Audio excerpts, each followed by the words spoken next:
విరామం తర్వాత తిరిగి స్వాగతం.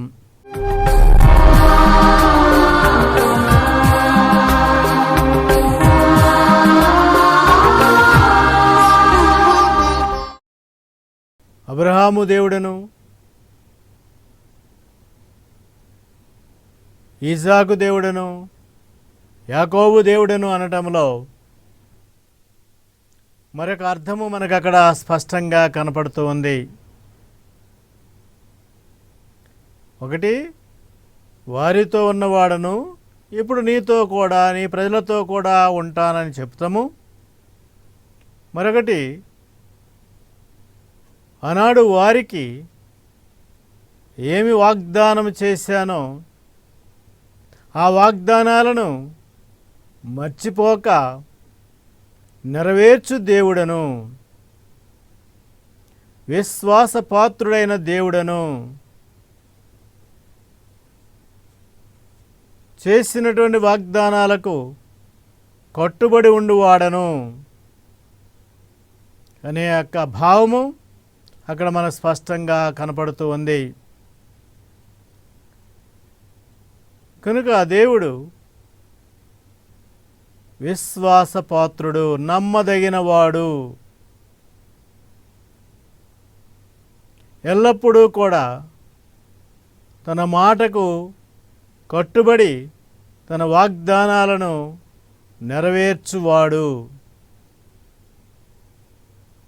అక్కడ ఆ విధంగా దేవుడు తెలియజేస్తున్నాడని శ్రీసభ విశ్వసిస్తూ ఉంది, ప్రకటిస్తూ ఉంది.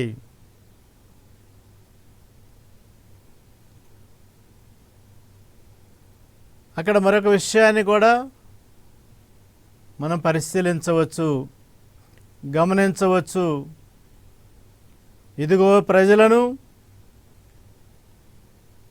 ఈజిప్ట్ దేశంలో బాధలు అనుభవిస్తున్నటువంటి ప్రజలను విమోచించువాడను, దయామయుడను, కరుణామయుడను అనేటటువంటి విషయాన్ని కూడా అక్కడ తెలియపరిచి ఉన్నారు. కనుక ఆ దేవుడు దయామయుడు, కరుణామయుడు, త్వరపడి కోపించువాడు కాదు, ప్రజలను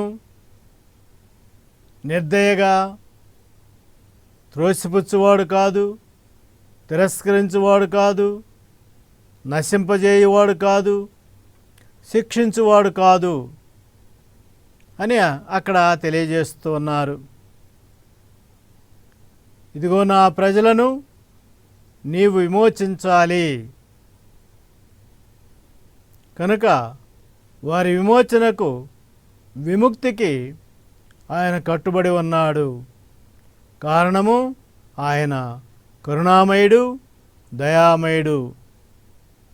ఈ విధంగా ఆనాటి ఆ యొక్క మండుచున్న పద సంఘటన దేవుని గురించినటువంటి ఈ 3 ముఖ్యమైన విషయాలు మనకు తెలియజేస్తున్నాయి. జీవము గల దేవుడను, ఎల్లప్పుడూ మీతో ఉండే దేవుడను, నమ్మకపాత్రమైన దేవుడను, దయామయుడు, కరుణామయుడైన దేవుడను.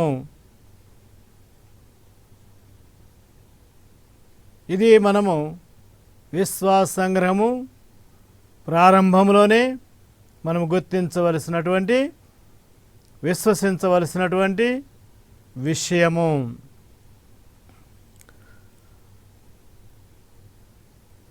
ఇక్కడ మరొక విషయాన్ని మనం పరిశీలించవచ్చు. దేవుని సాన్నిధ్యంలో ఆయన మహత్వం ముందు, ఆయన మహిమ ముందు మానవుడు తన అల్పత్వాన్ని గుర్తిస్తూ ఉన్నాడు. అదిగో మోషే, లేక ఆ తర్వాత కాలంలో యెషయా ప్రవక్త, వీరందరూ కూడా తమ పాపస్థితిని, లేక తమ అశక్తిని, బలహీనతను, అల్పత్వాన్ని గుర్తిస్తూ ఉన్నారు. ఇది ఎల్లప్పుడూ జరుగుతున్నటువంటి ఒక విషయము. కనుక దేవుని ఆ మహామహిమ ముందు, ఆ మహామహత్వం ముందు మానవుడు అల్పుడే. కానీ దేవుడు మానవునికి ఎంతో విలువను, గౌరవాన్ని ఇస్తూ ఉన్నాడు. తన పోలికగా సృష్టించి విలువను, ఒక స్థాయిని, ఒక గౌరవాన్ని, ఒక హోదాని ఇస్తున్నాడనే విషయం కూడా ఇక్కడ మనము గ్రహించవచ్చు. ఇజ్రాయేలు ప్రజలు దేవుని యొక్క మహాపవిత్రమైన స్థితిని గమనించి ఆయన నామాన్ని ఉచ్చరించడానికి వారు ఇష్టపడలేదు. అందువలనే వారు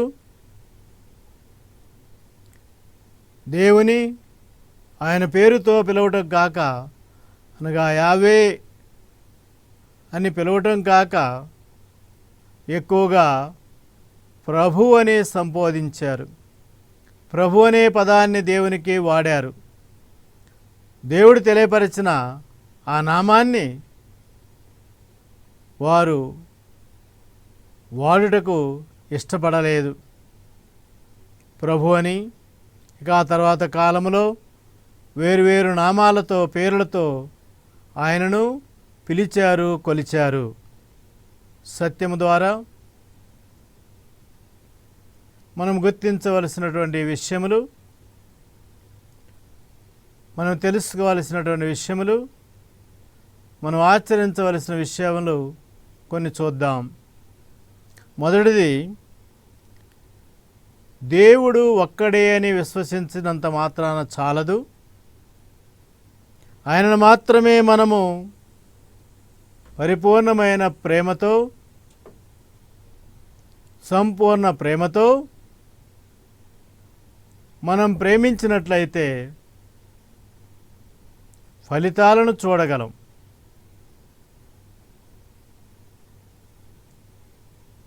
ఇది మొదటిది.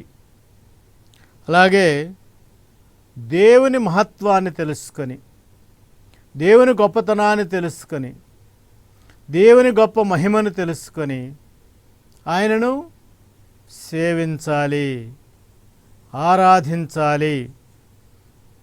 ఇది రెండవ విషయము. ఆయన మహత్వం, ఆయన గొప్పతనం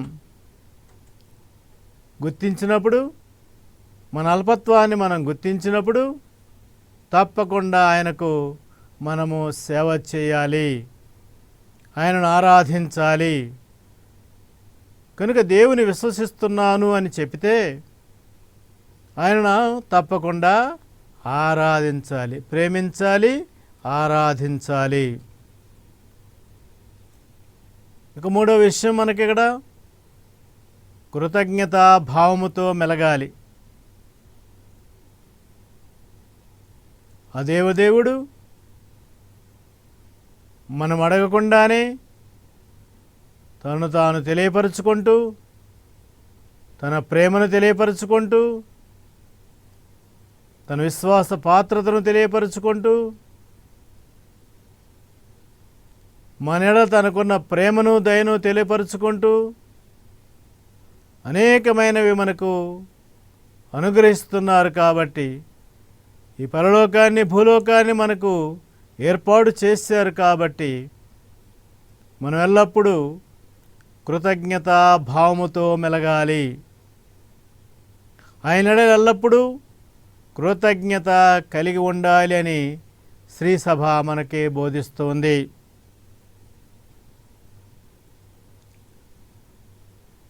మరొక విషయాన్ని మనం ఇక్కడ పరిశీలిస్తే, మానవులు ఒక ప్రక్క దేవుని ఎదుట అల్పులమైనప్పటికీ దేవుడు మనకిచ్చినటువంటి గొప్పతనాన్ని, నరుడు తమ ఔన్నత్యాన్ని గుర్తించాలి. తమ ఎంత ఉన్నతమైన స్థితిలో దేవుడు సృష్టించాడో, అది తెలుసుకోవాలి. ఆ విధంగా ప్రతి ఒక్కడు దేవుని ప్రతిరూపమని గుర్తించి ఆ సమానత్వాన్ని కూడా ఒకే తండ్రి బిడ్డలము, ఒకే తండ్రి ఒకే దేవుని ప్రతిరూపాలమనే విషయాన్ని కూడా గుర్తించాలని, అంగీకరించాలని శ్రీసభ బోధిస్తూ ఉంది. ఇంతటితో ఈనాటి ఈ కార్యక్రమాన్ని ముగించుకుందాం. మరలా వచ్చే వారము ప్రారంభిద్దాం.